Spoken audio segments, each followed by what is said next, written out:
I've got some good news if you're planning to visit Washington, D.C. this summer. Things are almost entirely back to the way they were pre-COVID, but with a few caveats. So let's talk about what's going on.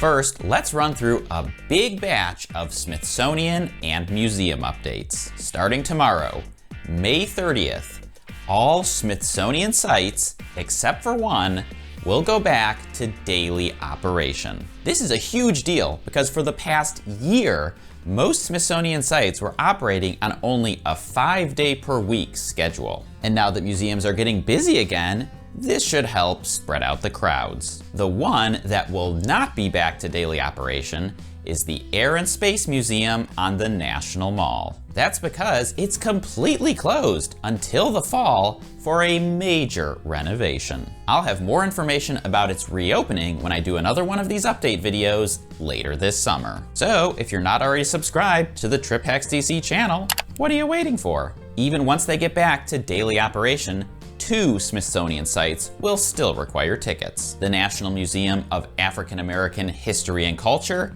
and the National Zoo. They're both free tickets, but you do need to get them if you want to go. Something else you need tickets for is the One with Eternity by Yayoi Kusama exhibit at the Hirshhorn Museum. Free timed tickets are distributed for this at 9:30 a.m. each morning. Everyone over 12 years old needs a ticket, and everyone who goes down can claim up to 2 tickets. So if you're a family of 4 and everyone is over 12 years old, then you need to send 2 people down at 9:30 a.m. to claim your tickets. If you want to see the other exhibits at the Hirshhorn Museum, you can go to those, no ticket required. The Futures exhibit at the Smithsonian Arts and Industries Building is entering its final month. It will be open through July 6th.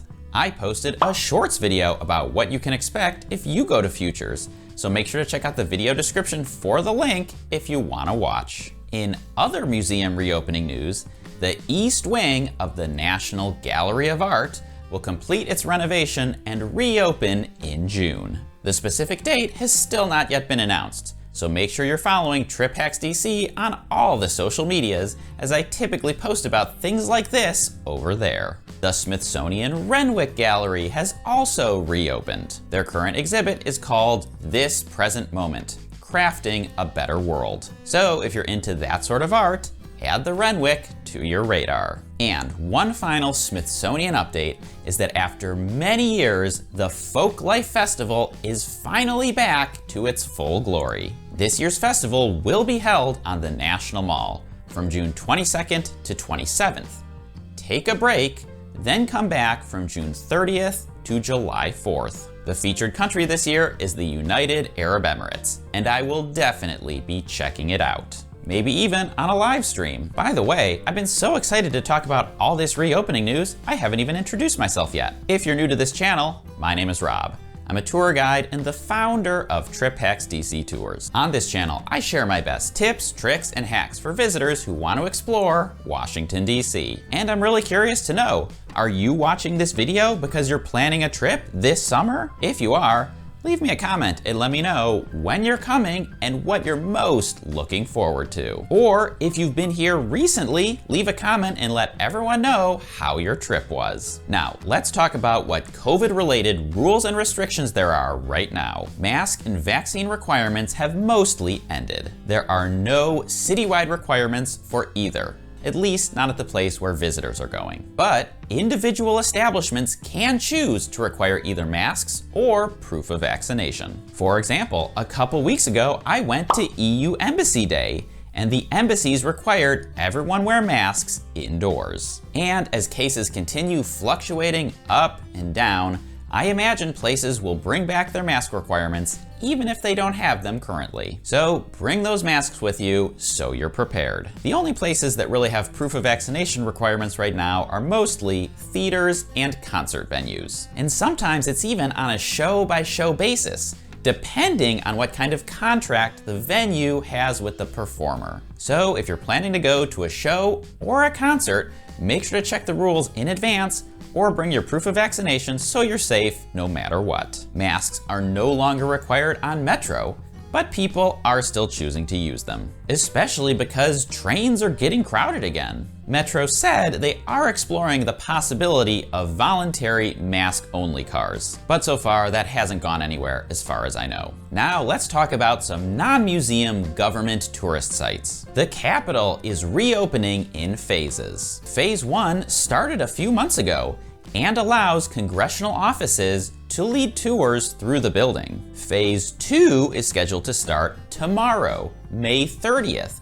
with a limited reopening of the Capitol Visitor Center. And then future phases will continue to reopen the Visitor Center. For now, you can take a tour of the Capitol building, but you have to arrange it through your member of Congress. Many of my own tour customers have successfully toured the Capitol this way over the last couple of months. So this is definitely possible. Now, as far as White House tours, this one's trickier. White House tours are currently offered on Friday mornings and Saturday mornings. That's it. Requests must be made through a congressional office at least 21 days in advance and are not guaranteed. I have had a few tour customers who successfully got reservations, but many more who have not. So if you want to try for it, try for it. Just don't get your hopes up. A lesser known government site that's reopened is the Lockkeeper's House on the National Mall. You can visit daily from 11 a.m. to 3 p.m. Pentagon tours have also resumed. This is not one of my personal favorite things to do, but if you're a big military history buff, it could be interesting. Tours are offered on Tuesdays and Thursdays, and reservations must be made on the Defense Department website in advance. Two government tourist sites that are still currently closed